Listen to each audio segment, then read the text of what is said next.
Hi everyone, Bernard here. I hope you're all staying safe and well, and welcome to my film and TV channel. I hope you enjoy what I've got for you today, and please check out as you're watching this little links on screen as well for different things on my Facebook and Twitter, and of course my football channel as well. And please, all your comments are very welcome. Just let us know and push that subscribe button. Don't forget, please push the subscribe button. Make sure your notification set to public as well if you want to know when these vlogs are coming out. Push that notification button as well. So anyway, please enjoy. Right, today we've got a little film review for you. The Many Saints of Newark. Yes, 2 hours, 15 certified. It's on at the cinema here in the UK at the moment. It's also been marketed with the subtitle, hasn't it? A Soprano story. And we all probably know what that's about, but a little bit more on that in a minute. Crime drama film directed by Alan Taylor and written by David Chase and Lawrence Connor. Of course, a prequel to Chase's HBO crime drama, The Sopranos. I think that first aired in 1999.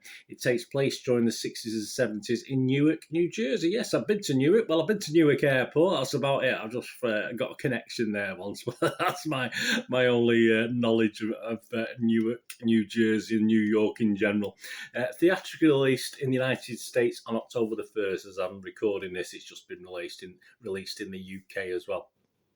So a month-long simultaneous release on HBO Max as well. So if you're lucky enough to have that, you'll be able to get that through that streaming service.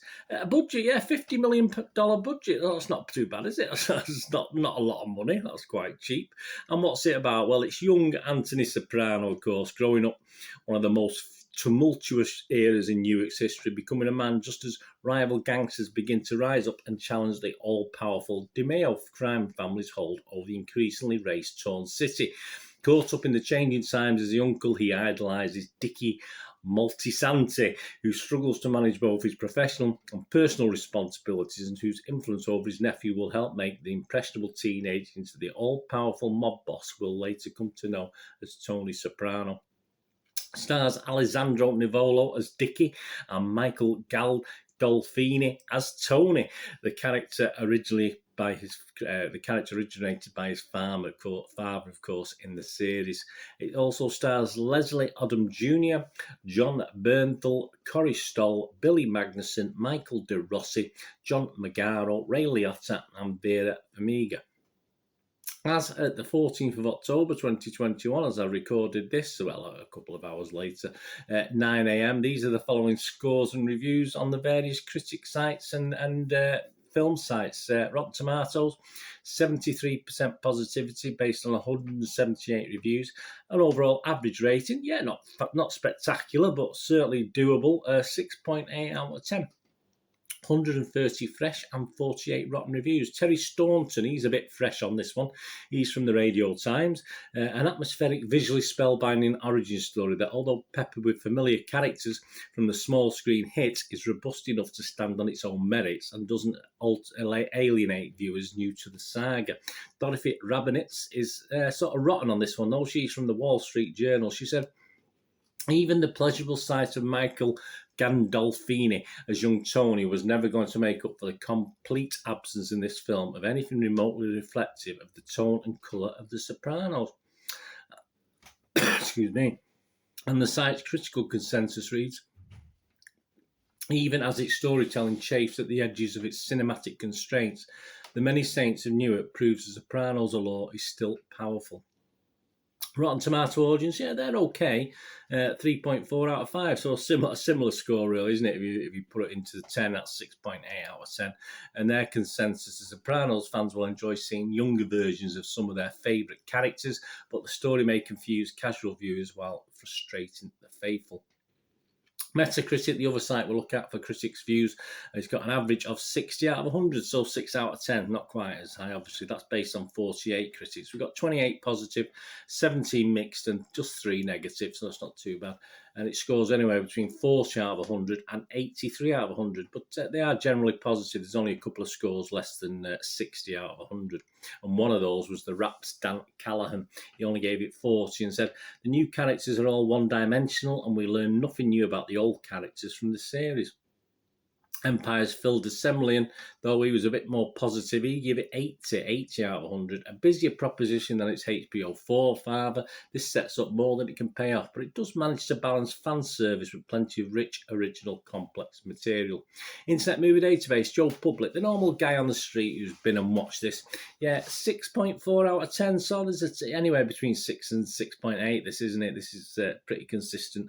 That's based on 24,935 reviews.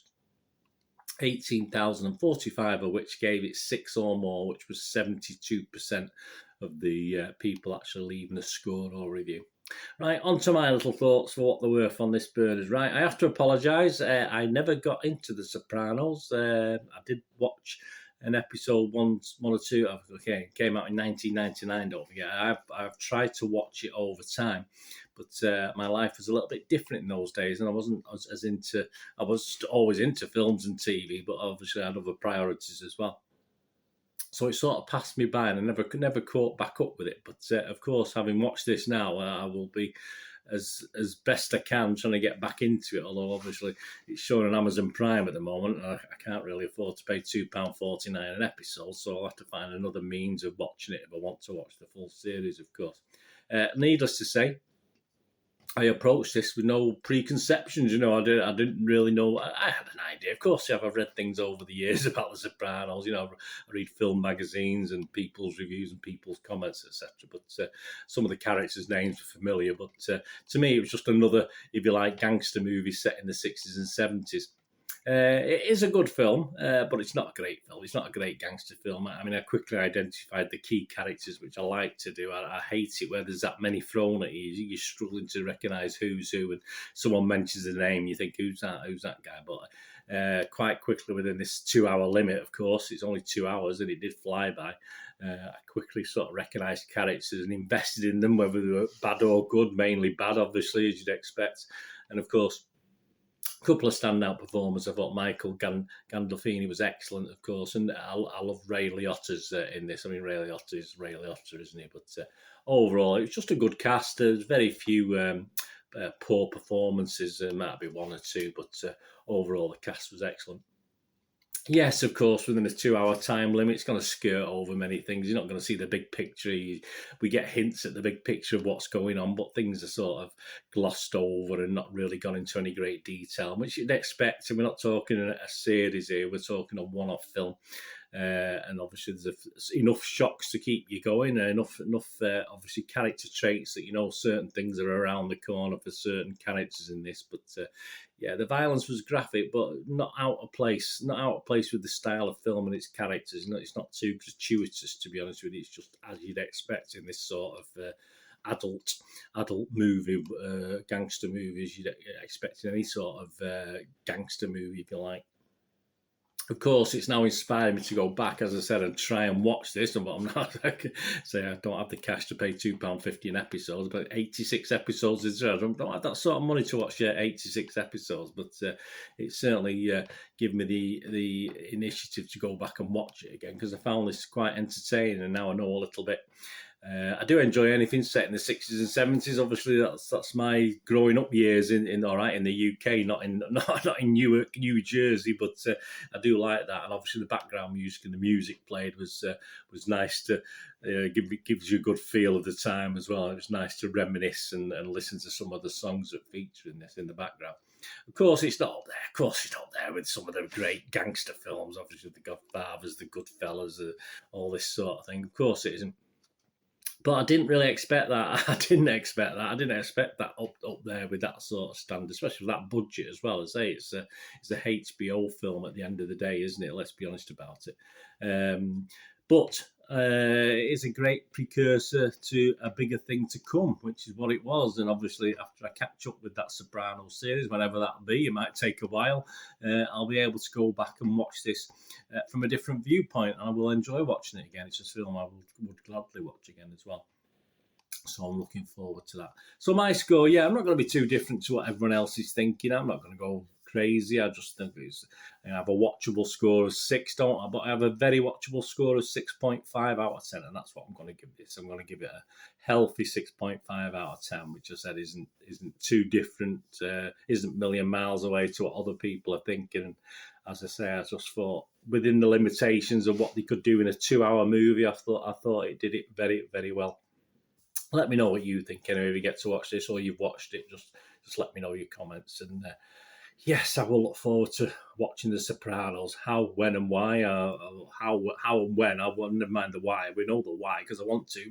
But we'll see over the next few months or few weeks if we can get access to this without having to pay silly money, unfortunately. I might buy the DVD. I mean, I'm sure there's a box set, isn't there? I mean, that might be worth it, mightn't it? That's certainly that's got to be worth buying rather than paying 86 times £2.49. My apologies, Amazon, but it's a little bit rich. But hey, there you go. That's business, isn't it, for you? Anyway, thanks for watching. What are you going to do this day? Have a great one. Look after yourselves, look after your friends, look after your families. More importantly, let's look after each other until we meet here again on the Film and TV channel. Or perhaps have a look at my Cities channel, my football channel. Only thing I ever ask is please stay safe, everyone. Thanks for watching. Bye for now.